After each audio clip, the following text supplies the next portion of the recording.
Hai semuanya, apakah Anda sudah trading? Apakah Anda sudah mendapatkan profit dari trading? Atau jangan-jangan saat ini sedang mengalami floating yang sangat tinggi?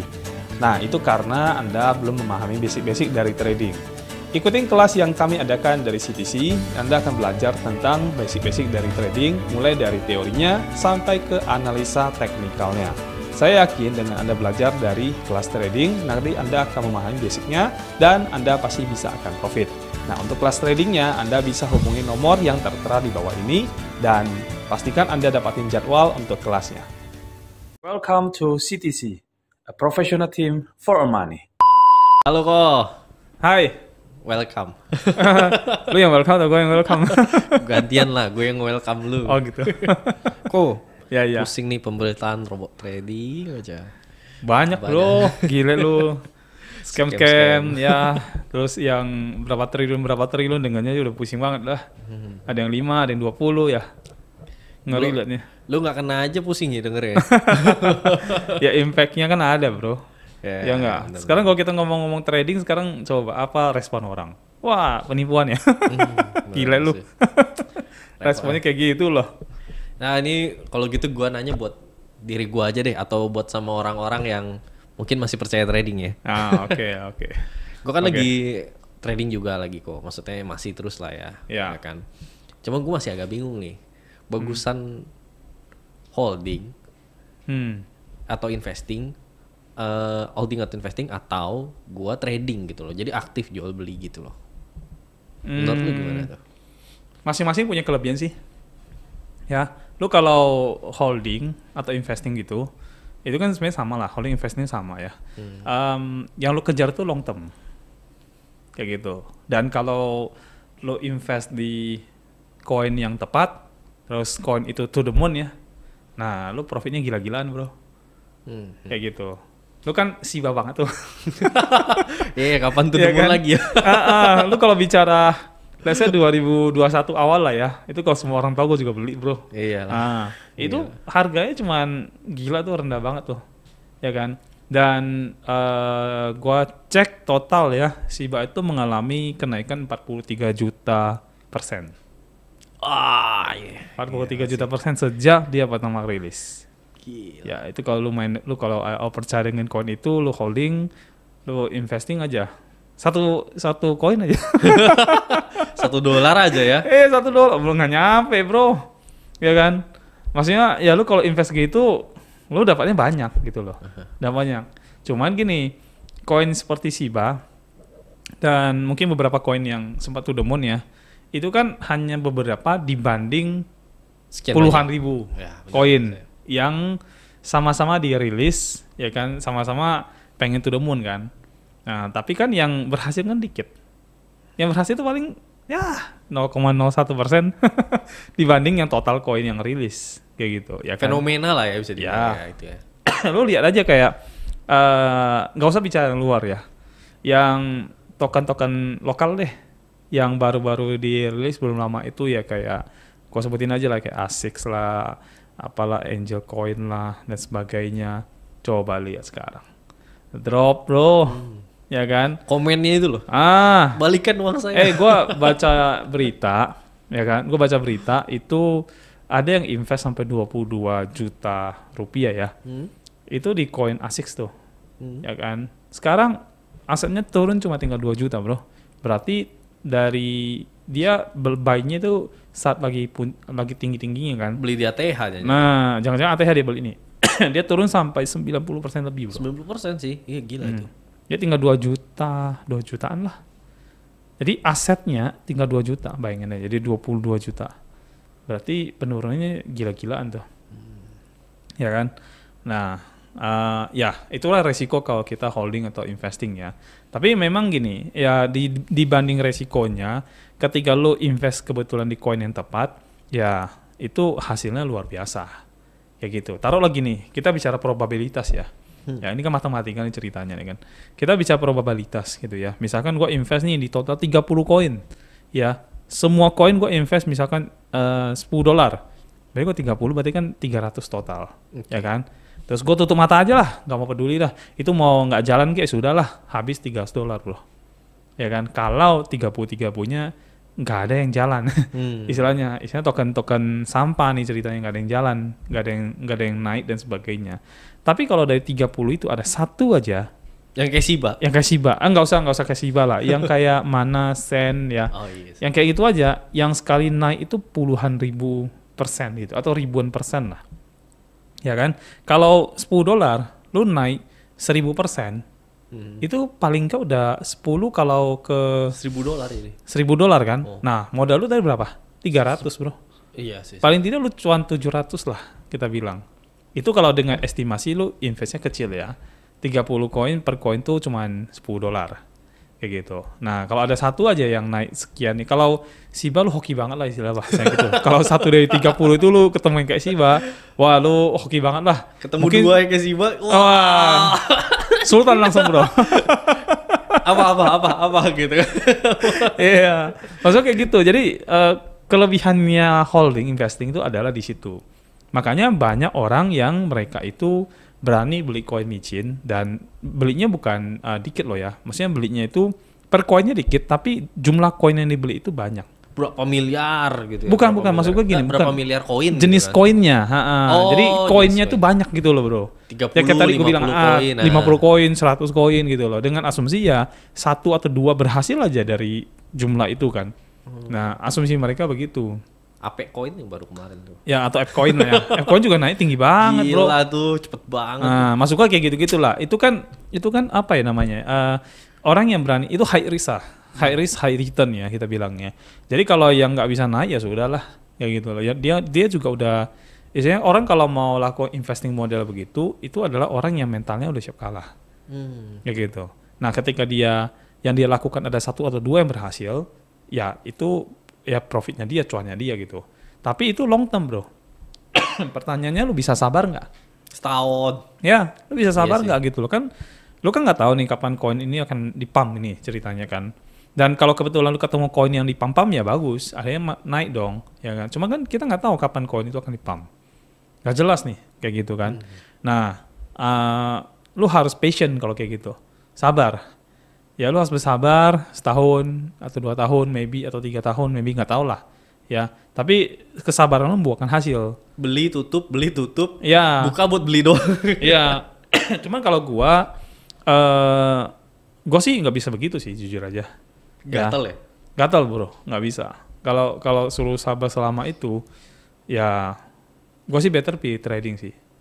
Jadi kalau ditanya mana better mana, tergantung orang sih. Opsional ya. Kalau holding, kita mainnya jangka panjang. Income-nya income jangka panjang. Kayak gitu. Ya. Terus kenaikan yang kita harapkan itu bukan kenaikan cuma 100%, 2%, bukan. Yang kita harapkan itu kenaikan puluhan ribu persen gitu. Apalagi 10-20%. Wah nggak dilihat tuh. Itu nggak dilihat itu. Jadi kalau lagi naik dikit orang pada teriak, dia mah biasa aja, itu mah nggak dilihat. Yang dia lihat itu ada long term. Nah, kalau misalkan dia nggak bisa sabaran, nggak bisa ini ya beta trading gitu. Jadi tergantung tipikal orang.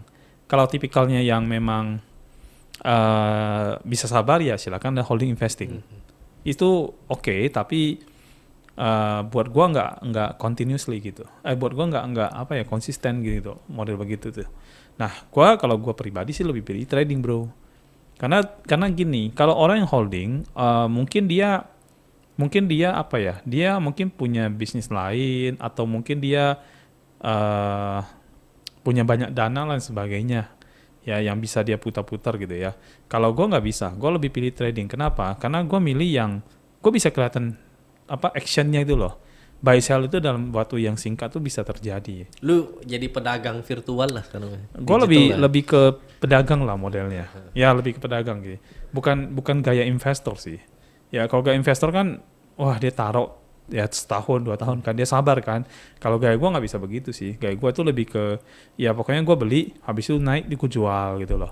Jadi gue TP aja, mungkin sekitar 3%, 5%, udah gue TP aja. Kalau kebetulan naik 10-20% ya bagus gitu kan. Nah tapi intinya gue mainnya begitu. Ya pokoknya buat gue tuh tiap bulan tuh mesti dapat sekian persen. Misal gue target nih tiap bulan mesti di atas 10%, 15%, ya udah. Selama itu achieve ya udah selesai. Kalau kita hitung sampai setahun kalau gue bisa achieve 15% aja, setahun aja sudah 150% lebih bro. Bener. Betul kan? 180 kan? 180% ya. Lumayan dong. Gitu. Kalau modal lu 100 juta setahun itu jadi 180. Oh enggak dong, 280. Oh iya sama modal. Oh, modal. Ya. Nah maksud gua kurang lebih begitulah. Okay. Kurang lebih itu cuman hitung-hitungan kasar lah. Nah tapi gambarannya ada begitu. Jadi tergantung setiap orang tuh bagaimana. Kalau memang lu tipe sabaran, silakan Anda holding atau investing, ya. Terus kalau Anda tipe yang tidak bisa sabaran seperti itu, seperti saya ya, yang penting harus TP terus ya, berapa hari sekali, ya lu better trading lah. Kalau gini gitu. Kok. Kayaknya lu tadi kasih nilai kalkulasi yang fantastis banget ya kayaknya buat trading ya. Kalau gitu cuan mana? Trading sama investing? Gedean mana cuannya? Menurut lu? Kalau kita bicara ini hoki-hokian sih kalau memang kita bicara holding sama investing ini. Kalau kebetulan yang lu invest itu adalah koin yang memang dapat pumpnya, ya lebih cuan di koin itu, lebih cuan di holding atau investing bro. Yes, udah pasti, karena dalam waktu setahun kalau dia bisa naik sampai ribuan persen, itu mengalahkan trading. Iya ya, tadi kalau lu bilangnya 15% konsisten setiap bulan aja 180% ya. Kalau dia setahun pump 1000%. Kalah bro, kayak gitu loh. Ya? Cuman gini, kalau kebetulan yang lu invest itu atau lu yang holding itu kebetulan tidak ada satupun yang naik gitu ya. Nah itu kan artinya dalam setahun itu lu zero income. Yes. Benar nggak? Lu nggak dapat apa-apa dari apa yang lu invest gitu. Paling naik dikit ya 20% gitu kali ya. Kan nggak ada artinya bro. Kan yang lu kejar itu kan bukan kalau lu 20% dari 10 lu dapat duit sih $2. Iya sih, tapi maksud gua mungkin dari overall naik 20% kali. Kalau setahun mah harusnya. Susah. Kalau kita bicara koin-koin kecil begitu, yang itu kan kalau lu bicara kebetulan naik semua. Oh iya sih. Lu kita bilang kalau lu pilih 30 25 dam cuma 5 yang pump kan bobrok bro. Kalau investing di koin-koin yang gak micin, misalnya contoh kayak nggak bisa. Koin-koin micin nggak bisa. Koin yang gak micin? Nggak bisa. Lu paling setahun itu paling kenaikan berapa kalaupun naik itu paling berapa ratus persen doang. Iya sih. Kalau lu kecil. Kalau lu beli Bitcoinnya tahun lalu, ketemu Maret lagi, ya turun. Ya turun. Iya betul kan. Betul sama aja tuh mah. Nah maksud gua gitulah. Ya jadi bukan Maret lah, maksudnya mungkin lu masuk di bulan Oktober gitu ya, atau ya Maret lah ya. Kayaknya Maret, maksud gue kalau lu ketemu Maret tahun lalu, ketemu Maret tahun ini, ya paling juga sama aja. Iya, ya mungkin kayak gitulah kurang lebih. Jadi maksud gue ya di situ. Susah sih, ya. Kalau kebetulan lu dapatnya itu adalah koin yang pump banget ya, to the moon banget, ya jelas di tahun itu lu lebih cuan yang holding atau investing. Gitu. Tapi itu kan isinya gini, lu kalau cara yang investing holding, lu itu kayak berjudi konsepnya. Lu kan nggak tahu nih ceritanya, ini 50-50 nih. Kalau misalnya dalam waktu setahun itu tidak ada yang pump kan suek bro, ya kan? Kalau ada satu yang pump dari 30 ya kita bersyukur lah, ya kan? Tapi kalau nggak ada bagaimana? Kan zero income kan ceritanya kan? Nah maksud gua daripada yang gua pilih yang begitu, nah mending gua pilih yang trading. Yang trading yang pokoknya tiap bulan itu gua sendiri itu sudah bisa make profit dari sana. Yang udah jelas dapat gitu loh bro. Daripada gua harapin sesuatu yang ini nggak tahu naik apa enggak. Pokoknya udahlah taruhan nasib gitu. Gua nggak begitu tipenya. Kayak gitu. Jadi kalau kita bicara cuan mana, ya tergantung. Kalau dalam setahun itu yang lu invest itu tidak ada yang profit, tidak ada yang to the moon ya lebih cuan trading. Tapi kalau dalam waktu setahun itu tiba-tiba ada satu yang naiknya tinggi banget, ya lebih cuan itu bro. Oke, ini masalah apa ya namanya ya? Sudut pandang sama hoki-hokian juga ya. Ya betul. Mau yang pilih lu hoki-hokian atau emang udah terkonsep nih lu kayak jual apa namanya? Beli kejauhan untung kayak bro, ya? Jual gitu kan. Beli untung jual gitu kan. Naik jual gitu lebih konsisten gitu kan. Iya. Kalau gitu tipsnya apa kok? Untuk yang misalnya kayak gini, gue mau holding nih. Nah menurut lu nih, kalau tips buat holding tuh gimana? Kalau gue mau trading nih, tipsnya apa? Kalau mau holding, ya yang pertama tuh jangan asal beli. Itu udah jelas itu, ya kan? Jangan asal beli koin, ya kan? Yang pertama kalau kita mau holding itu ya kita harus tahu tuh koin itu dari mana asalnya. Kita bicara fundamental koinnya, gitu. Ya waktu dibikin itu cari tahu dulu lah, ya cari tahu dulu ini siapa yang bikin, bla bla bla. Menurut gua lu cari tahu sehari juga tidak akan langsung membuat harga itu berubah drastis gitu loh, kan enggak. Ya lu nggak telat lah istilahnya gitu loh. Lu cari tahu sehari gitu kan. Lu bukalah internet, buka Google, buka apa kayak, lu cari tahu tentang koin itu sedalam-dalamnya gitu sebelum lu buy. Nah, karena lu buy koin micin ceritanya nih. Lu Emang harus koin micin kok? Iya dong. Kalau lu bicara koin yang sudah running well, sudah punya fundamental, itu nggak akan naik sampai segila itu, bro. Kayak gitu loh. Ini harus koin-koin baru yang baru muncul, atau yang udah jalan cuman baru berapa bulan, berapa minggu. Nah, koin-koin beginilah yang lu bisa lihat ini koin punya potensial nggak untuk bisa pump besar sekali ke depannya. Oke. Kayak gitu. Jadi gue mungkin nangkapnya gini ya, sedikit nih. Kalau masalah investing ya, jadi gue persepsiin dulu. Investing akan lebih cuan dari trading itu kalau kita ketemu koin baru yang potensialnya besar. Ya, potensial pumpnya besar. Jelas. Tapi kalau kita investing di koin-koin yang sudah running well, ya udah ada biasa gitu kan, udah biasa aja gitu loh. Kemungkinan cuannya untuk lebih gede daripada trading itu lebih kecil, bener ya? Nggak bisa ngomong gitu juga sih. Nggak bisa ngomong. Cuman kalau kita invest atau kita holding di koin-koin yang sudah, contoh Bitcoin deh misalkan ya, Bitcoin deh, lo invest di Bitcoin gitu ya. Nah, lo invest di harga, let's say harga sekarang berapa? 44.000 kan? 44 hari ini kan. Nah, untuk naik 100%, berarti lu invest, misalkan lu taruhlah $100 di 44.000. Supaya 100 ini bisa jadi 200, lu harus tunggu Bitcoin jadi 88.000, bro. Nah, pertanyaan gua tuh kapan? Gitu, ya kan? Itu kapan terjadi, ya kan? Itu pasti takes time yang cukup panjang. Dan kalaupun terjadi, lu cuma dari $100 jadi 200. Nangkep nggak? Nah, tapi lu kalau misalkan lu bicara Shiba gitu, ya 2021. Lu taruh $100, naik 43 juta %. Lu nggak usah 43 juta %, kita bisa terlalu baik. 1 juta % aja, bro. Itu $100 itu jadi $100 juta. Ya. Jadi enggak? Ya. Gitu. $100 juta, bro. Ya, $10 juta kayaknya. $10 juta. Ya pokoknya gitulah. Intinya sih udah puluhan juta dolar. Gila lah gitu. Nah, beda kan? Maksud gua, itulah perbedaannya kalau kebetulan lu invest di koin micin ya. Koin micin yang memang punya fundamental bagus, kebetulan itu koin pump besar sekali. Gitu. Atau ada whales yang masuk, yang sekali invest dia percaya dengan koin itu invest gede banget kayak Dogecoin lah. Kayak gitu. Ya. We never know gitu loh. Kalau misalkan ketemu koin begitu ya oke banget. Makanya fundamentalnya itu paling penting, bro. Berarti kalau tips yang apa tadi pertama buat investing, berarti kita investment harus holding itu fundamentalnya paling penting. Cari fundamental untuk koin-koin baru ini siapa yang buat gitu ya. Projectnya apa, white papernya apa, betul ya. Betul. Atau gini, atau tips yang kedua itu adalah bisa mengikuti, tapi ini juga harus hati-hati ya. Takutnya juga scam punya, tapi model scamnya itu adalah pump and dump. Sengaja di pump terus nanti di dump gitu loh. Ya, nah itu harus hati-hati. Ya, maksudnya tips yang kedua ini tips yang kita harus hati-hati untuk ambil action untuk tips kedua, yaitu kita ngikutin orang-orang yang rame membahas tentang koin itu. Ya, kayak Shiba Inu kenapa bisa pump tinggi sekali? Karena banyak banget yang bahas tentang dia.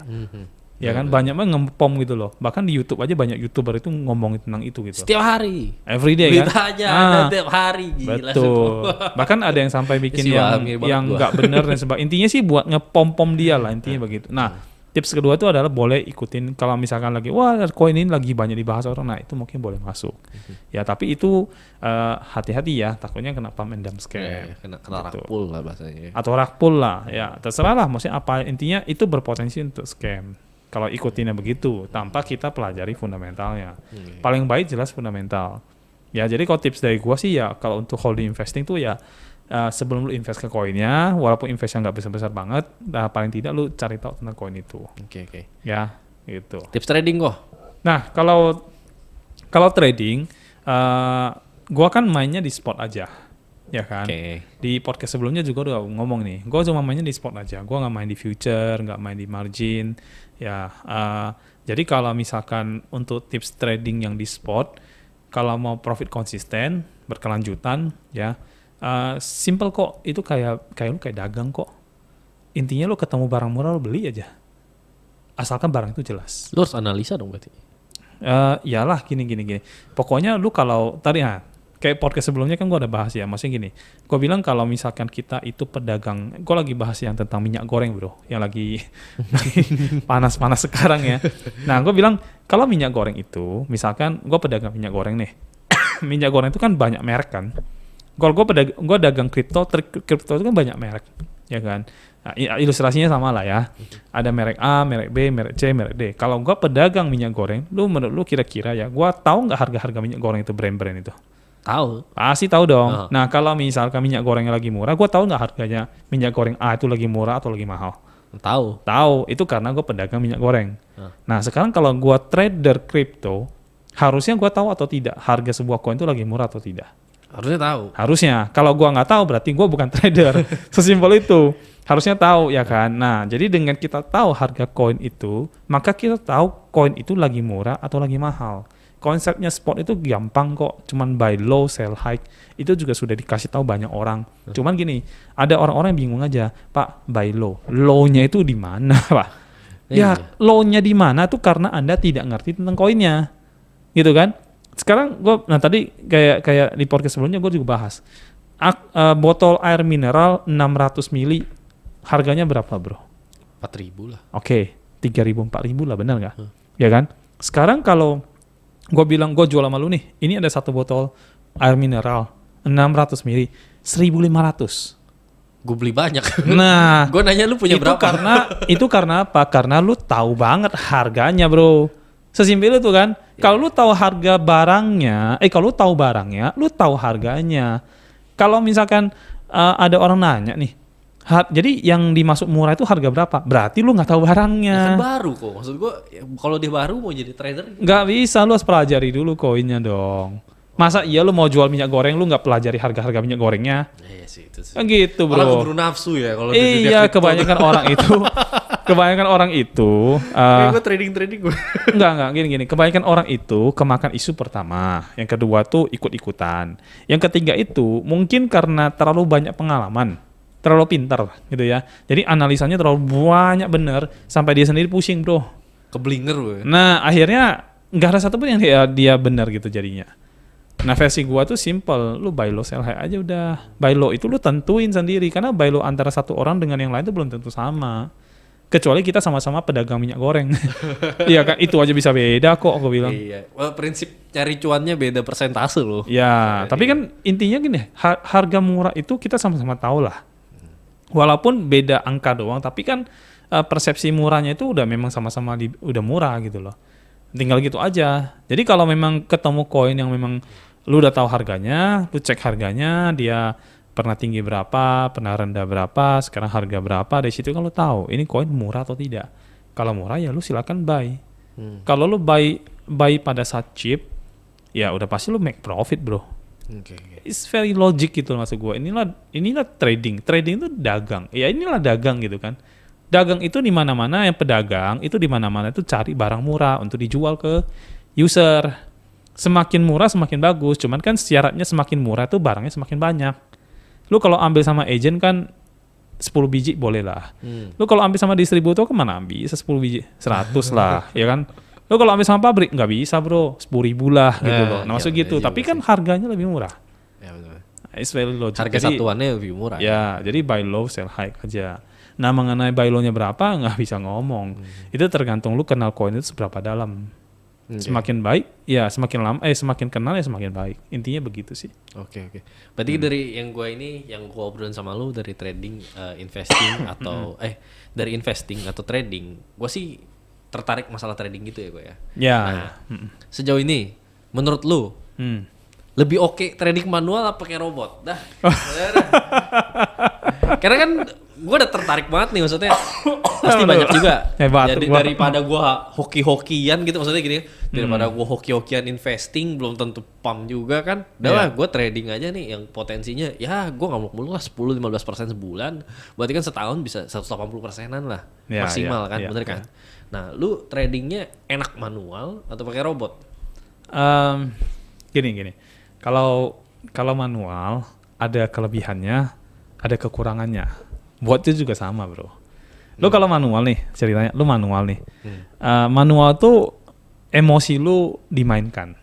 Udah pasti. Ya. Jadi lu bisa profit lebih besar, tapi lu bisa nggak profit juga. Karena apa? Karena lu greedy. Emosi kan. Jadi ini udah berapa kali dan gue udah berapa kali lost moment, harusnya gue udah bisa profit tapi karena serakah kita pengen lebih, akhirnya wah kita tadi misalnya contoh nih udah profit nih 3% nih, naik lagi gitu bahasa kita gitu, naik lagi bentar lagi naik lagi 4% ya gue ambil 3,5 turun ya bro. Sakit gak lo? Ya kan? Nah di situ akhirnya kita ya gitu loh, jadi harusnya kita profit jadi nggak dapet, gara-gara kita pengennya lebih gitu loh. Nah, greedy-nya di situ.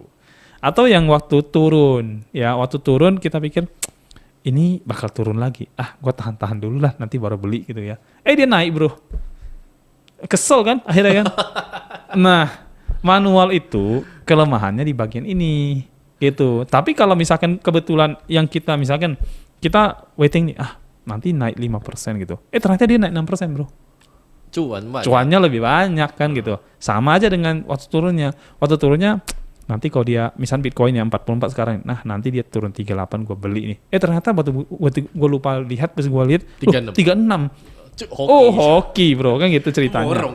Borong kan gitu. Nah itulah manual. Jadi kelebihan dan kelemahannya itu ada di bagian emosional kita dimainkan kayak gitu. Cuman kalau manual begini ya kita bisa profit konsisten, tapi profit kita itu sering kita nggak dapat loss gitu loh, sering momen lossnya, banyak momen lossnya. Nah, jadi kalau tidak mau momen lossnya, ya kita pakai bot trading lah, software gitu ya, untuk bantu kita trading. Ya, karena kita manusia itu tidak mungkin 24 jam on, dan nggak mungkin juga 24 jam melihat chartnya. Ya kan, lu hijau bisa mata lu hijau merah. Kalau kan yang kanan hijau gitu. Yang kiri merah. Kan capek gitu kan. Nah, jadi better kalau misalkan mau lebih konsisten lagi, ya kita pakai bot. Nah, cuman botnya ini kekurangannya adalah dia nggak bisa kayak tadi.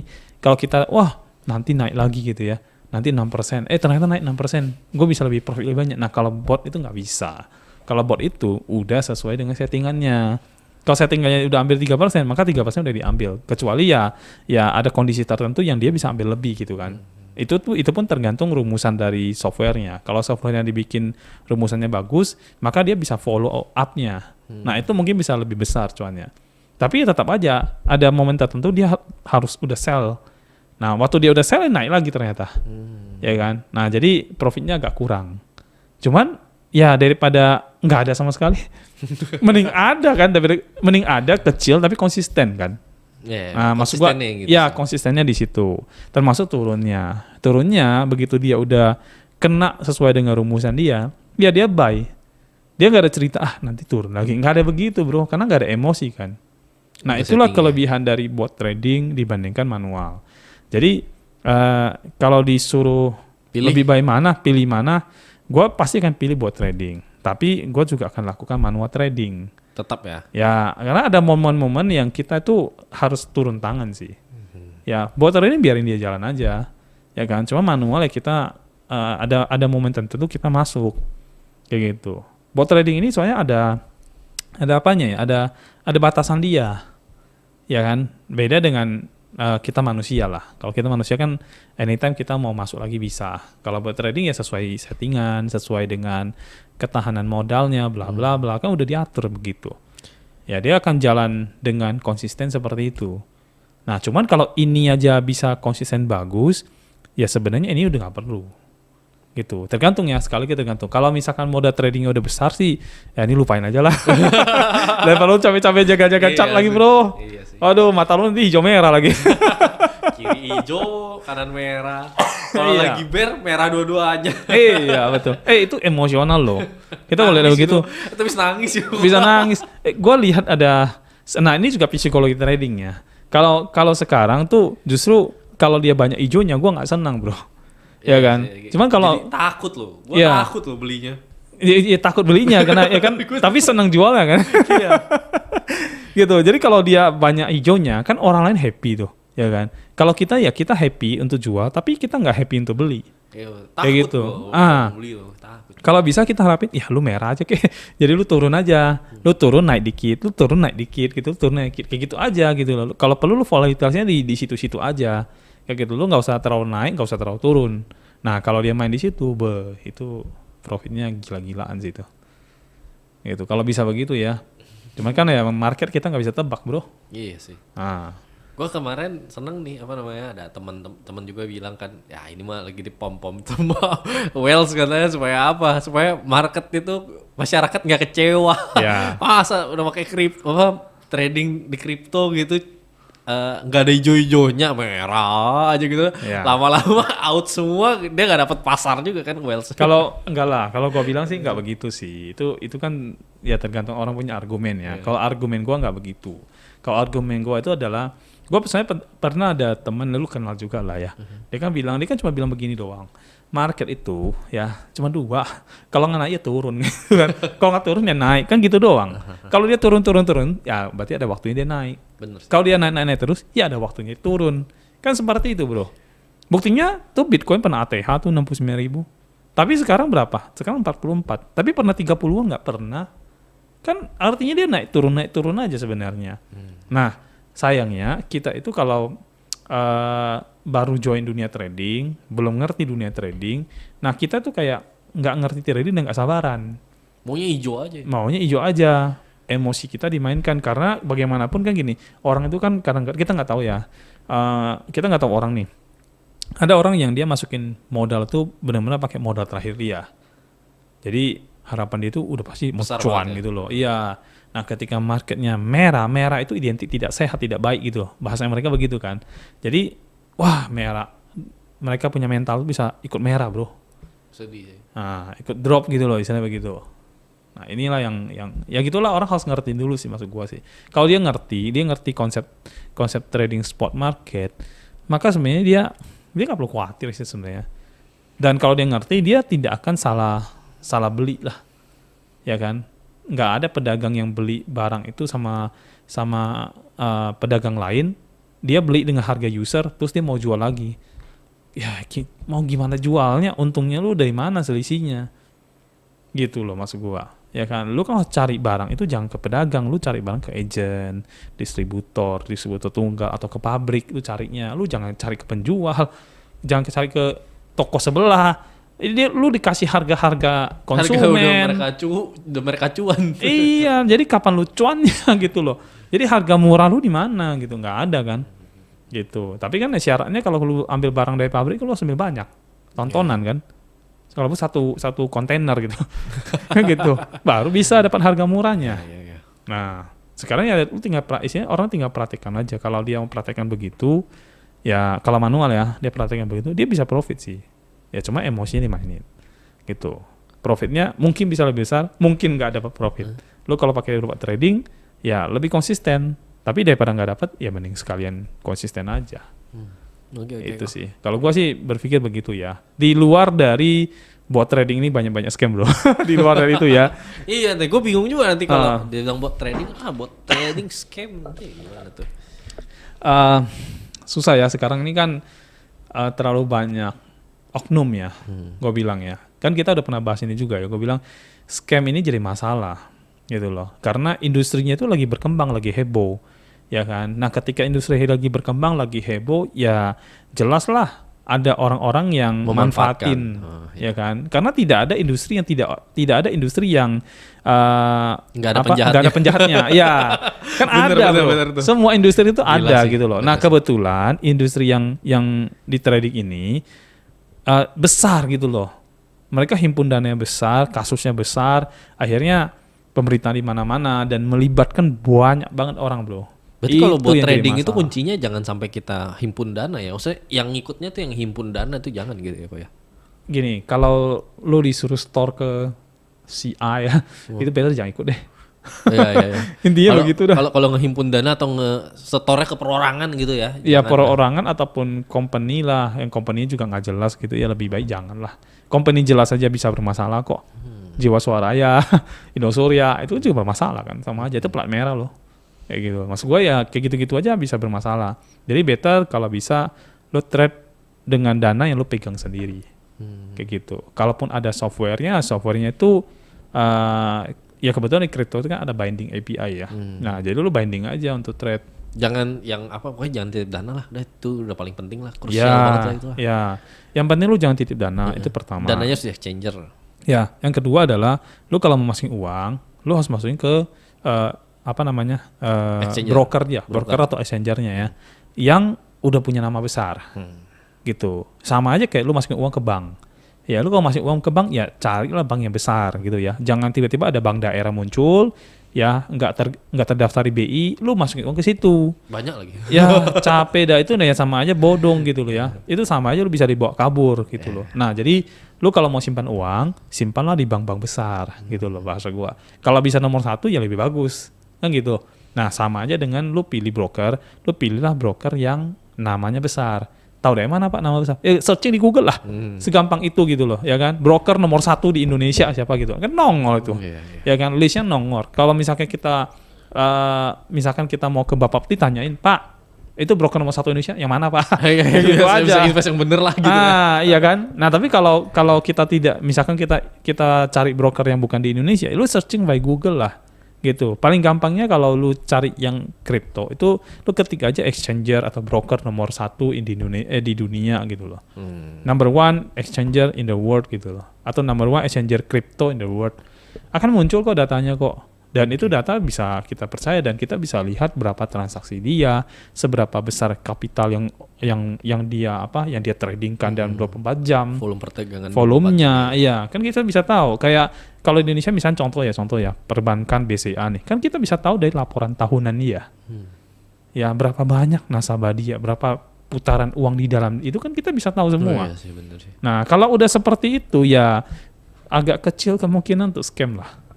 Ya. Kalau sampai scam, wah kok juga bingung bro. Itu bukan suwe lagi, itu suwe semua bro. Suwe satu dunia itu. Dunia tuh gila. Iya, kalau kita bicara perbankan, bank misal amit-amit ya, bank BCA di scam. Itu scam satu Indonesia itu bro. Itu bubar bro. Bubar Indonesia itu.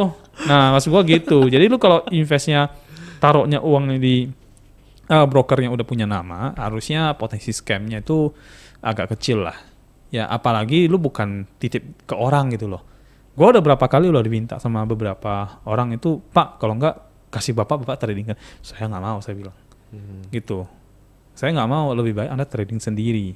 Kayak gitu, jangan kasih ke saya. Karena, mohon maaf ya, kalau Anda kasih ke saya, 1 orang 1 miliar, kalau 100 orang mata saya juga bisa jadi berubah gitu loh. Iya kan? Iya juga sih. Lu lihat enggak tuh yang siapa tuh yang di penjara yang suka di penjara kasih bank apa namanya ya, yang matanya sebelah gini tutup itu siapa sih? Itu loh, aduh, yang dia bilang gini, kejahatan itu bukan karena tapi ada kesempatan gitu. Itu apa sih bahasanya gitu tuh? Jadi orang yang jahat itu bukan karena dia penjahat gitu loh aslinya, tapi karena ada kesempatan untuk berbuat jahat bro. Kayak gitu. Jadi orang baik yang punya kesempatan untuk berbuat jahat gitu jadinya. Nah kalau orang kasih gue terlalu banyak uang, gue juga nggak tahu, gue bisa berubah nggak gitu loh. Kalau sekarang nggak ada duitnya kan gue bisa ngomong baik, ngomong lancar. Coba lu taruh 1 triliun tempat gue, beda lagi, bisa berubah gue bro. Iya itu maksudnya gitu. Jadi orang itu bisa berubah. Jadi jangan pernah titip uang sama orang lain. Ya lebih baik kita trade dengan uang sendiri. Itu paling aman lah. Siap. Kayak gitu. Oke kok, gila ilmu banyak banget hari ini, mantap. Gua berbagi aja bro. Semoga bermanfaat untuk kalian guys. Iya, siap. Thank you Ko Ari. Thank you. Sama-sama. Yeah. Thank you. Welcome to CTC, a professional team for money.